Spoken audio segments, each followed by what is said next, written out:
Halo semuanya, kembali lagi di podcast Bilik Mandiri, Satu Ruang Seribu Cerita. Dan di episode-episode sebelumnya kita sudah membahas topik yang sangat menarik ya. Dan hari ini tentunya topiknya juga tidak kalah menarik dengan narasumber yang sangat spesial. Jadi topik hari ini tidak jauh dari yang namanya dunia vokasi, di mana kampus kita tercinta, kita akan bahas lebih dalam terkait dunia vokasi. Nah, jika berbicara terkait dengan vokasi, biasanya yang terlintas itu adalah kuliah cepat kemudian langsung kerja. Tapi ada satu narasi yang seringkali tertinggal, yaitu terkait dengan pembelajaran sepanjang hayat atau yang biasa dikenal dengan lifelong learner. Jadi di episode kali ini kita akan bahas lebih lanjut terkait dengan pembelajaran sepanjang hayat. Tentunya bersama saya kita. Dan hari ini saya tidak sendiri. Hari ini saya bersama dengan narasumber kita, yaitu Bapak Dr. Iketut Sutama MA selaku Wakil Direktur Bidang Kerjasama. Selamat siang Bapak. Ya, selamat siang. Bagaimana kabarnya hari ini Bapak? Selalu sehat. Selalu sehat ya. Jadi sebelum kita mulai pembicaraan kita pada hari ini, mungkin boleh disapa terlebih dahulu teman-teman yang ada di rumah Bapak. Halo semuanya dari mahasiswa dan juga pemirsa yang lain. Saya senang sekali diundang oleh UKM Jurnalistik ya, Politeknik Negeri Bali dalam podcast yang bertopik sangat menarik ini. Saya setuju sekali ini karena lifelong education itu adalah sebuah hal yang harus kita lakukan sebagai manusia pembelajar. Ya. Jadi belajar itu nggak ada batasnya ya Bapak? Tidak ada batasnya, belajar terus. Saya juga masih belajar terus. Sudah pendidikannya sudah S3, sudah doktor, tapi setiap hari belajar dari siapapun, dari lingkungan, dari mahasiswa juga belajar. Iya. Ya. Dari manapun kita bisa mendapatkan ilmu baru ya Bapak ya. Benar sekali. Ya. Baik, kita akan langsung masuk ke pertanyaan pertama ya Bapak ya. Baik, jadi jika kita berbicara mengenai pendidikan vokasi, biasanya masyarakat mungkin berpikir kuliah cepat kemudian langsung bekerja. Tapi seringkali terlewat terkait dengan pembelajaran sepanjang hayat ini. Seringkali setelah bekerja, kadang-kadang ada yang langsung memutuskan untuk sepertinya belajar saya sudah cukup. Nah, pertanyaannya, sebenarnya mengapa pergeseran pola pikir pembelajaran sepanjang hayat ini menjadi krusial bagi mahasiswa di era sekarang? Nah ini persoalan pembelajaran sepanjang hayat atau lifelong learning itu memang menjadi krusial di anak muda sekarang karena mereka sebetulnya ingin belajar terus, tapi di satu sisi ingin kerja cepat gitu. Yeah. Ketika bekerja pun ya kita pasti belajar kan, gitu. Belajar bekerja kan. Gitu. Dari belajar bekerja itu bisa nanti ada perubahan-perubahan dan sebagainya, itu tentu bakalan istilah lifelong learning itu bakalan terjadi terus karena industri itu biasanya dia itu kalau saya katakan mungkin 5-10 kali lebih cepat dari perkembangan dunia pendidikan, ya kan? Yeah. Jadi industri itu kalau dia tidak cepat dan tidak menyesuaikan dengan keadaan, dengan zaman gitu, bakalan tertinggal. Oleh karena itu nanti saya yakin lifelong learning ini bakalan terjadi ketika mahasiswa menghadapi hal-hal yang atau pembelajar itu menghadapi hal-hal baru, ya, dia harus belajar lagi kan. Nah ini yang perlu ditekankan adalah bagaimana mentality dan literasi tentang belajar terus-menerus itu harus ditanamkan kepada siapapun pembelajar itu sejak dini gitu. Saya kira itu yang penting. Ya. Benar, jadi dari dunia industri itu sangat cepat sekali ya Bapak, dan kita juga harus punya rasa pembelajaran sepanjang hayat itu juga agar kita bisa menyesuaikan dengan kecepatan industri ya Pak ya. Baik, jadi seperti yang telah diketahui juga bahwa salah satu tujuan dari kampus vokasi itu bukan hanya sekedar menghasilkan lulusan yang siap kerja, tapi juga yang siap berkarya dan mampu beradaptasi. Tapi Bapak, sebenarnya apa perbedaan mendasar dari yang sudah siap kerja dengan yang siap berkarya? Nah ini dia, jadi pendidikan vokasi itu cirinya kan mungkin 60-70% praktik ya. Praktik baik di dalam kampus, di lab atau di luar kampus seperti live lab lah, di mungkin kalau hotel misalnya di hotel, restoran di restoran, mungkin kalau teknik misalnya di bengkel dan sebagainya kan. Nah, itu merupakan suatu hal yang bagaimana dari sejak dini mahasiswa itu dibiasakan untuk berhadapan dengan dunia nyata, kenyataan itu kan. Jadi mereka harus terus belajar dan tentu mahasiswa yang fight itu biasanya bakalan tidak puas belajar. Nah, ini sebenarnya kuncinya adalah bagaimana supaya kita mendidik, mengarahkan mahasiswa itu tidak pernah puas untuk belajar terus, karena kan perkembangan industri, perkembangan teknologi, perkembangan dunia ini sangat-sangat besar, sehingga kita harus belajar terus dan memberikan kesempatan kepada mahasiswa untuk belajar sebanyak-banyaknya dimanapun, kepada siapapun. Kan mental ini yang perlu kita bangun sejak awal gitu, kira-kira. Baik, jadi kan pembelajaran itu bukan hanya di ruang kelas ya Bapak tapi kita bisa temukan di mana saja. Di lingkungan kita kan. Iya, betul. Mungkin di lingkungan keluarga, di lingkungan, kalau di Bali di lingkungan sosial masyarakat, kemudian juga di lingkungan tempat kerja. Dan poin pentingnya sebenarnya keinginan aja, kemauan kita untuk belajar terus. Kalau kita merasa bisa kan tidak ingin belajar, tapi kalau di industri kan, nah intinya adalah bagaimana kita mengajak mahasiswa sejak awal untuk menyadari bahwa belajar bisa di mana-mana dan tidak merasa puas. Oke, ya, gitu. Jadi seperti itu teman-teman. Jadi jangan cepat puas ya, karena masih banyak hal yang masih perlu kita pelajari ya Bapak ya. Oke, jadi untuk selanjutnya, seperti yang kita ketahui bahwa untuk membentuk lulusan yang siap berkarya itu pasti tidak di ruang kelas saja. Nah, selanjutnya bagaimana Politeknik Negeri Bali mengintegrasikan kurikulum praktikum dengan tantangan nyata di industri, terutama dalam membekali mahasiswa dengan literasi digital dan teknologi AIS yang semakin berkembang, Pak. Menarik nih. Kalau teknologi AI ya wajib. Wajib. Jadi wajib dikuasai oleh mahasiswa sejak awal. Kenapa? Karena nanti banyak pekerjaan yang bisa digantikan oleh AI. Yeah. Tapi ada nggak? Ada satu hal mungkin yang tidak bisa digantikan oleh AI. Senyum kan?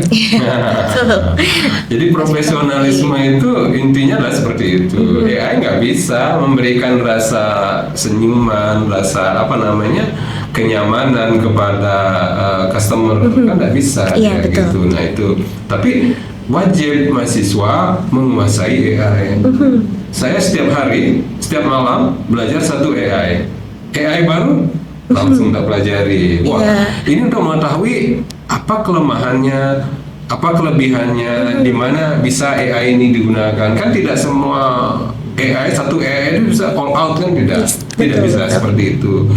Jadi saya belajar setiap hari AI itu dan mengaplikasikan, mencoba kayak apa sih gitu. Dan di kelas mungkin ya tidak boleh lah katakan salah satu dosen yang mewajibkan mahasiswa untuk membuat tugas segala macam menggunakan AI. Kan sudah ada fasilitas, kenapa kita harus suruh mahasiswa berpikir berat lagi? Cuman yang perlu diketahui itu adalah bahwa harus menggunakan etika. Gimana etika supaya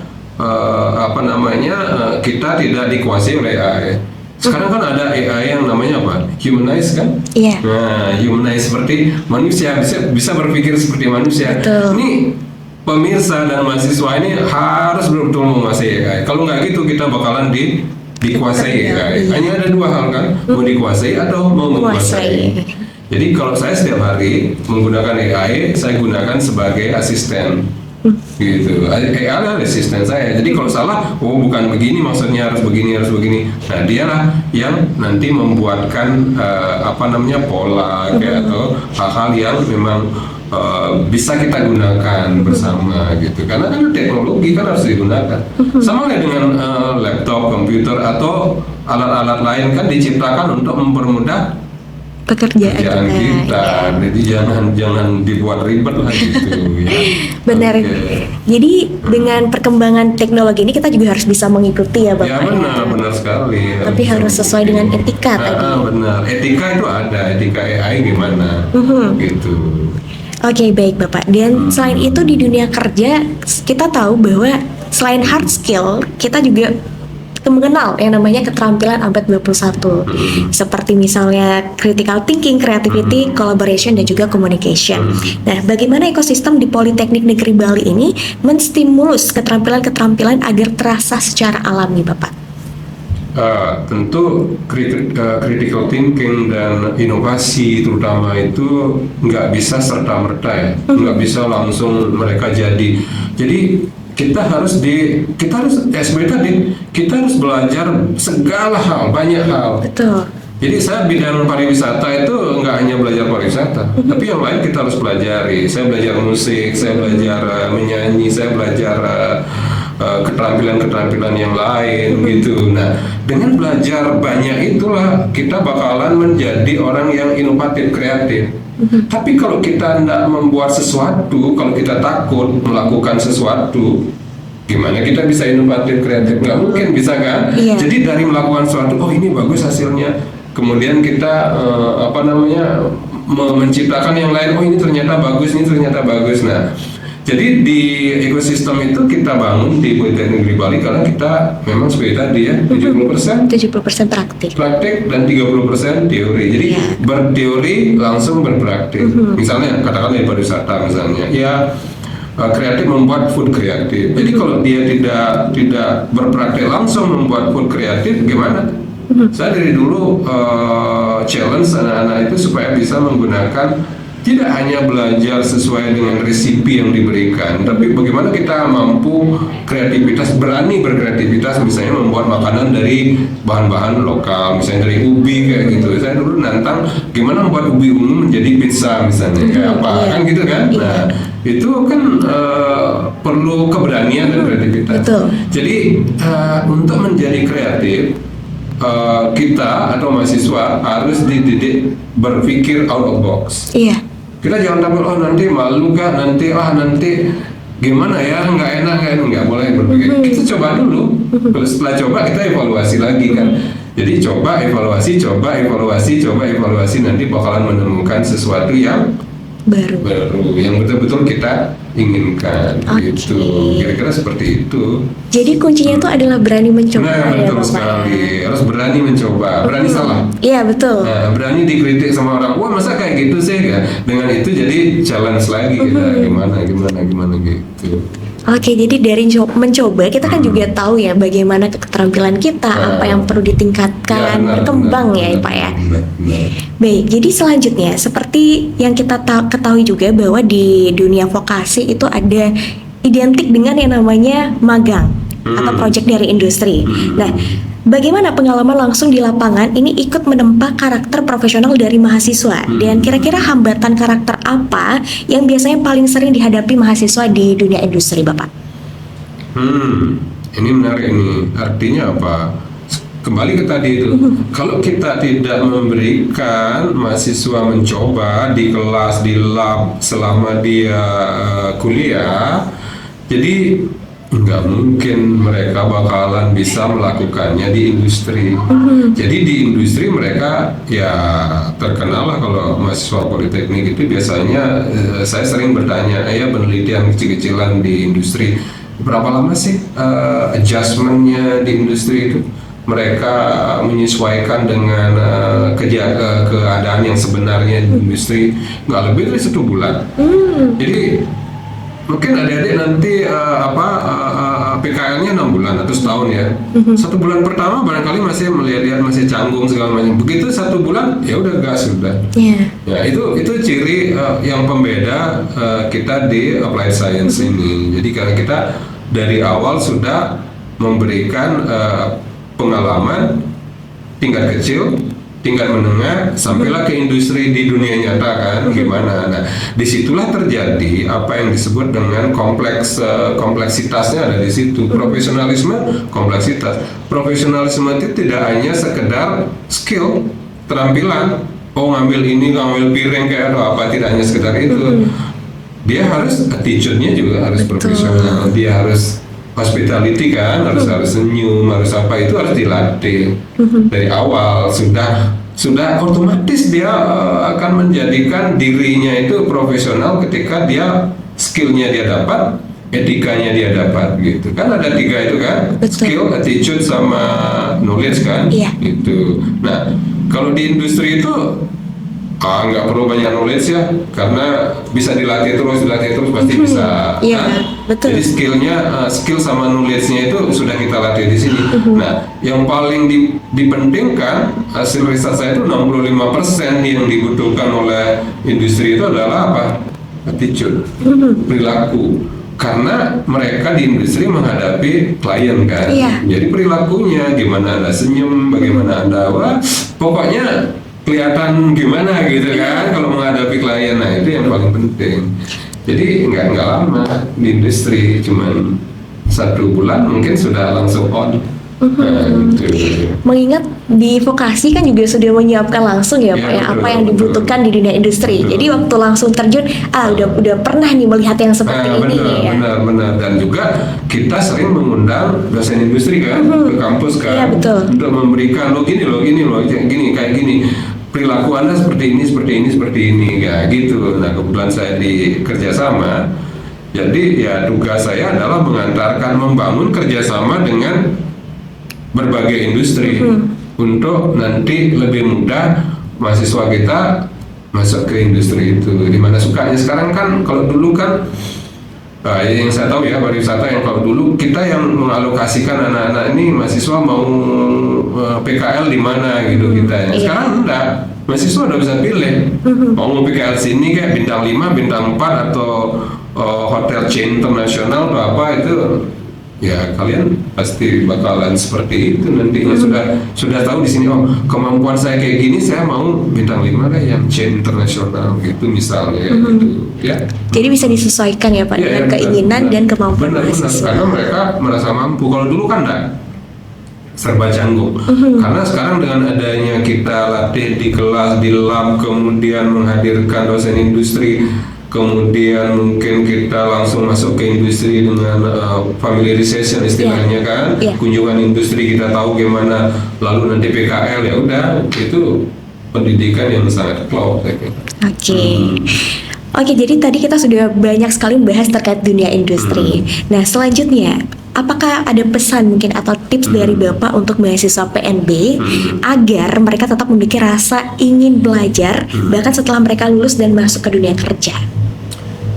Ya, ini yang penting. Jadi kita dosen juga harus mengajarkan bagaimana critical thinking itu penting. Jadi intinya sebetulnya adalah satu, mahasiswa jangan takut melakukan sesuatu yang baik.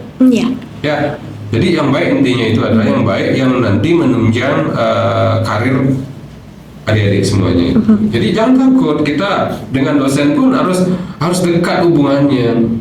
Jangan zaman bapak dulu jadi mahasiswa, nggak berani nih sama dosen. Wah, nggak seperti itu. Harus dekat hubungannya. Gimana kita menjalin hubungan yang harmoni dengan dosen dan mahasiswa. Jadi intinya sebenarnya itu out of box thinking. Jadi melakukan sesuatu yang di luar yang biasa kita lakukan. Gitu. Dosen harus berani juga memberikan kesempatan itu. Ya sama lah dengan AI tadi. Kalau saya pasti menganjurkan Anda belajar AI, gunakan AI untuk membuat skripsi, membuat apapun. Tetapi hanya satu yang nggak boleh itu adalah menjiplak 100%. Jangan, itu harus kita perintah kita dari kita, lalu AI itu hanya sebagai alat untuk mempercepat kerja kita. Gitu. Tetap analisisnya ada di kita. Kita harus berani, ini coret, ini nggak bener gitu. Apa sih sekarang nggak bisa? Betul. Dia serba cepat semuanya ya. Bikin apa? Presentasi? AI? Bikin lagu? Bisa semuanya. Bisa dalam 5 menit. Jadi bikin cerita? Bisa juga. Apapun bisa. Jadi gunakan dia sebagai asisten kita dan kita lah yang kontrol dia. Oke, jadi seperti itulah harus mahasiswa berkreasi. Harus berkreasi, intinya harus belajar terus dan tidak takut melakukan sesuatu yang berbeda. Siapapun itu pasti dia bakalan nanti sukses hidupnya. Betul. Kalau sekarang serba takut, nah agak susah karena kecepatan dunia ini luar biasa tinggi. Semakin cepat ya. Jadi jangan berharap bahwa nanti kita everything will get in kampus gitu. Enggak lah, jangan. Dimanapun kita bisa. Kampus itu hanya memberikan dasar-dasarnya. Dari segi ya, nanti mahasiswa ya, Anda yang harus kreatif dengan industri ya. Tapi kalau orang industri kita kelihatan kok, kalau orang industri tahu kalau mahasiswa ini bakalan sukses atau tidak, gitu tahu ya. Karena itu ada 3 hal itu tadi. Apa tadi? Skill, knowledge, attitude. Iya. Jadi attitude yang paling tinggi. Jadi, attitude hospitality itu modalnya adalah attitude. Betul. Mau kita bertanya kalau nggak tahu, mau memberitahu kalau kita tahu, seperti itu. Mau membantu kalau orang butuh bantuan. Betul. Gitu. Karena kan kalau knowledge itu kan masih bisa dipelajari. Di mana saja, dari mana saja. Sekarang Anda bisa nulis dari genggamanmu kan. Betul. Oke, selanjutnya Bapak, bagaimana harapan besar Bapak untuk seluruh civitas akademika Politeknik Negeri Bali dalam mencetak lulusan yang tidak hanya unggul secara teknis tapi juga berkarakter dan adiktif terhadap dengan perubahan zaman? Ya itulah, semua orang harus terbuka kan, terbuka belajar kan, memahami. Banyak tidak paham tentang pendidikan vokasi itu, pendidikan yang applied science itu banyak sekali orang yang nggak paham. Tetapi kita semuanya harus kembali tadi, intinya adalah mau belajar dan belajar dan belajar terus. Betul. Jadi Bapak belajar dari mahasiswa, banyak mahasiswa pintar-pintar teknologi, ya kita belajar dari mereka. Jadi mahasiswa belajar dari dosennya tentang pengalaman dosen yang begitu lama, begitu banyak, yang itu yang harus digali kan. Jadi intinya adalah sinergi. Betul. Ya, sinergi antara mahasiswa dan dosen dan civitas lah gitu. Semua orang harus memahami. Kalau dosennya nggak paham AI, harus belajar dari mahasiswanya. Mahasiswa nggak paham AI, belajar dari dosennya. Apa yang sinergi itu yang kita harus lakukan. Dan etika memang paling penting. Betul. Etika, gimana sih etika mahasiswa kepada dosennya? Karena dosen kan orang tua, jadi gimana caranya kita melakukan hubungan baik dengan orang tua kita. Betul. Dosen juga seperti itu, bagaimana menganggap mahasiswa ini adalah anak kita yang harus kita didik, berikan dia pengetahuan dan pengalaman moral kita kepada mahasiswa kan, gitu. Nah kan ini yang penting, bahwa ada sinergi antara kita semuanya di sini. Dan ya, saya kira Politeknik memiliki semua itu. Sudah kita lakukan kan. Betul. Dari kegiatan-kegiatan kemahasiswaan. Hanya saja mahasiswa ya mungkin sungkan sama dosennya. Nah ini yang harus dihilangkan. Benar. Jadi harus dengan dosen tuh harus akrab, harus baik hubungannya gitu. Betul. Jadi tempat kalian bertanya dan curhat juga boleh. Betul. Gitu, ya. Jadi coba akrab tapi etika juga tetap Etika kan makanya tadi poin pentingnya kan etika. Betul. Di attitude itu ada etika, ada di situ. Iya. Wow, kita sudah membahas banyak sekali ya terkait dengan pembelajaran sepanjang hayat dan bagaimana kita agar tidak takut untuk mencoba hal-hal baru, karena itu nanti akan membantu kita untuk berkembang juga ya Bapak ya. Iya, benar. Nah, sebelum menutup perjumpaan kita, mungkin ada sepatah dua patah kata yang ingin disampaikan Bapak. Apa ya, poin pentingnya kayak tadi itu, bahwa kita harus mulai berpikir out of box. Karena apa? Karena tahu nggak bahwa kehidupan kita sehari-hari itu adalah merupakan hanya video yang kita putar dari kecil, dari lahir, dari sampai besar ini diputar lagi, rewind terus yang ada di bawah sadar kita. Dan kita harus evaluasi terus apakah apa yang kita lakukan ini sesuai nggak dengan perkembangan zaman. Jangan ngikuti bawah sadar kita gitu. Karena kan 80% kehidupan kita diatur oleh bawah sadar kita. Itu, maka itulah kapan kita sadar bahwa apa yang kita lakukan itu ternyata keliru. Maka itu kita harus sadari bahwa kita tetap harus apa yang kita kerjakan, kita harus pikirkan dulu dan kita evaluasi terus menerus. Jadi pikirkan kerjakan, evaluasi. Mana yang baik, lanjutkan. Gitu. Oke, itu dia tadi pesannya teman-teman, pikirkan, kerjakan, dan juga Ya, evaluasi. Terima kasih Bapak sudah bersedia untuk sharing-sharing bersama kami di sini, dan semoga perbincangan hari ini bisa memberikan inspirasi baru untuk teman-teman semuanya. Nah, akhir kata saya Gita dan Bapak dari Wakil Direktur Bidang Kerjasama mengucapkan terima kasih dan sampai jumpa di episode selanjutnya. Ya, makasih.